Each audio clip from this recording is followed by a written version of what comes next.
सादर जय जिनेन्द्र। श्री महावीर शासन जैनागम ग्रंथमाला उत्तराध्ययन 34वां अध्ययन लेश्या अध्ययन हिंदी अनुवाद।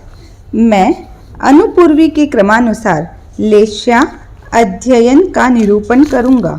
छहों कर्म लेश्याओं के अनुभावों को तुम मुझसे सुनो। लेश्याओं के नाम, वर्ण, रस, गंध, स्पर्श, परिणाम, लक्षण, स्थान, स्थिति, गति और आयुष्य को तुम मुझसे सुनो। यथाक्रम से लेश्याओं के ये नाम हैं: कृष्ण, नील, कापोत, तेजस, पद्म और शुक्ल। कृष्ण लेश्या का वर्ण स्निग्ध, मेघ, महिष, द्रोणकाक, खंजन, अंजन व नयनतारा के समान होता है। नील लेश्या का वर्णन नील अशोक, चाश पक्षी के परों व स्निग्ध वैडूर्य मणि के समान होता है। कापोत लेश्या का वर्ण अलसी के पुष्प, तैल, कंटक व कबूतर की ग्रीवा के समान होता है। तेजो लेश्या का वर्ण हिंगुल, धातु, गेरू, नवोदित, सूर्य, तोते की चोंच, प्रदीप की लौ के समान होता है।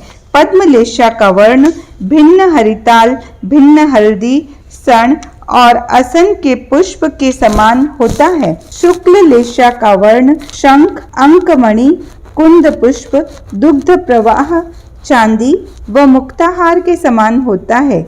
कड़ुए, तुम्बे, नीम व कटुक रोहिणी का रस जैसा कड़वा होता है, उससे भी अनंत गुना कड़वा रस कृष्ण लेश्या का होता है। त्रिकटु, सुंठ, पिप्पल और काली मिर्च तथा गज पीपल का रस जैसा तीखा होता है, उससे भी अनंत गुना तीखा रस नील लेश्या का होता है। कच्चे आम और कच्चे कपित्थ का रस जैसा कसैला होता है, उससे भी अनंत गुना कसैला रस कापोत लेश्या का होता है। पके हुए आम और पके हुए कपित्थ का रस जैसा खट्टा मीठा होता है, उससे भी अनंत गुना खट्टा मीठा रस तेजो लेश्या का होता है। प्रधान सुरा विविध आसवों, मधु और मैरयक मदिरा का रस जैसा अम्ल कसैला होता है, उससे भी अनंत गुना मीठा, मधुर और अम्ल कसैला रस पद्म लेश्या का होता है। खजूर, दाख, क्षीर, खांड और शक्कर का रस जैसा मीठा होता है, उससे भी अनंत गुना मीठा रस शुक्ल लेश्या का होता है। गाय, स्वान और सर्प के मृत कलेवर की जैसी गंध होती है, उससे भी अनंत गुना गंध तीनों अप्रशस्त लेश्याओं की होती है।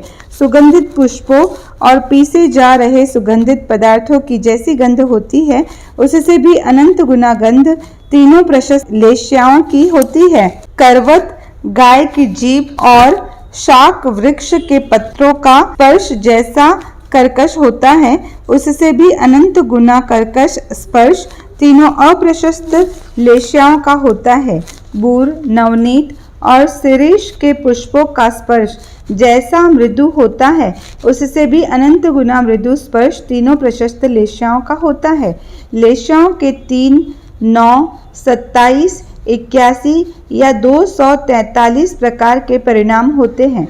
जो मनुष्य पांचों आश्रवों में प्रवृत्त हैं, 3 गुप्तियों से अगुप्त हैं, षटकाय में अविरत है, तीव्र आरंभ में संलग्न है, क्षुद्र है, बिना विचारे कार्य करने वाला है, लौकिक और पारलौकिक दोषों की शंका से रहित मन वाला, नुशंस है, अजितेंद्रिय है, जो इन सभी से युक्त है, वह कृष्ण लेश्या में परिणत होता है। जो मनुष्य ईर्ष्यालु है, कदाग्रही है, अतपस्वी है, अज्ञानी है, मायावी है, निर्लज्ज है, गृद्ध है, प्रद्वेष करने वाला है, शठ है, प्रमत्त है, रस लोलुप है, सुख का गवेषक है, आरंभ से अविरत है, क्षुद्र है, बिना विचारे कार्य करने वाला है, जो इन सभी से युक्त है, वह नील लेश्या में परिणत होता है। जो मनुष्य वचन से वक्र है, जिनका आचरण वक्र है, माया करता है, सरलता से रहित है, अपने दोषों को छुपाता है,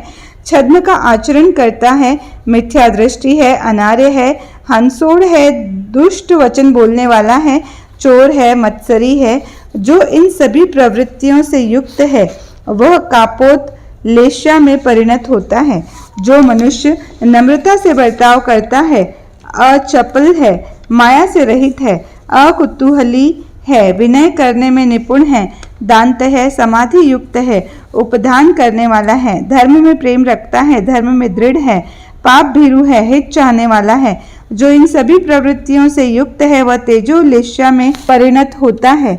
जिस मनुष्य के क्रोध, मान, माया और लोभ अत्यंत अल्प है, जो प्रशांत चित्त है, अपनी आत्मा का दमन करता है, समाधि युक्त है, उपधान करने वाला है, अत्यल्प भाषी है, उपशांत है, जितेंद्रिय है, जो इन सभी प्रवृत्तियों से युक्त है वह पद्मलेश्या में परिणत होता है। जो मनुष्य आर्द्र और रौद्र इन दोनों ध्यानों को छोड़कर धर्म और शुक्ल इन दो ध्यानों में लीन रहता है, प्रशांत चित्त है, अपनी आत्मा का दमन करता है, समितियों से समित है, गुप्तियों से गुप्त है, उपशांत है, जितेंद्रिय है, जो इन सभी प्रवृत्तियों से युक्त है वह सराग हो या वीतराग शुक्ल लेशा में परिणत होता है। असंख्येय अवसर पीणी और उत्सर पीणी के जितने समय होते हैं, असंख्यात लोकों के जितने आकाश प्रदेश होते हैं, उतने ही लेश्याओं के स्थान होते हैं। कृष्ण लेश्या की जघन्य स्थिति अंतर्मुहूर्त और उत्कृष्ट स्थिति अंतर्मुहूर्त अधिक 33 सागर की होती है। नील लेश्या की जघन्य स्थिति अंतर्मुहूर्त और उत्कृष्ट स्थिति पल्योपम के असंख्यात्वे भाग अधिक 10 सागर की होती है। कापोत लेश्या की जघन्य स्थिति अंतर्मुहूर्त और उत्कृष्ट स्थिति पल्योपम के असंख्यात्वे भाग अधिक 3 सागर की होती है। तेजोलेश्या की जघन्य स्थिति अंतर्मुहूर्त और उत्कृष्ट स्थिति पल्योपम के असंख्यात्वे भाग अधिक 2 सागर की होती है। पद्मलेश्या की जघन्य स्थिति अंतर्मुहूर्त और उत्कृष्ट स्थिति मुहूर्त अधिक 10 सागर की होती है। शुक्ल लेश्या की जघन्य स्थिति अंतर्मुहूर्त और उत्कृष्ट स्थिति मुहूर्त अधिक 33 सागर की होती है। लेश्याओं की यह स्थिति ओग रूप से कही गई है। अब आगे पृथक भाव से चारों गतियों में लेश्याओं की स्थिति का वर्णन करूंगा।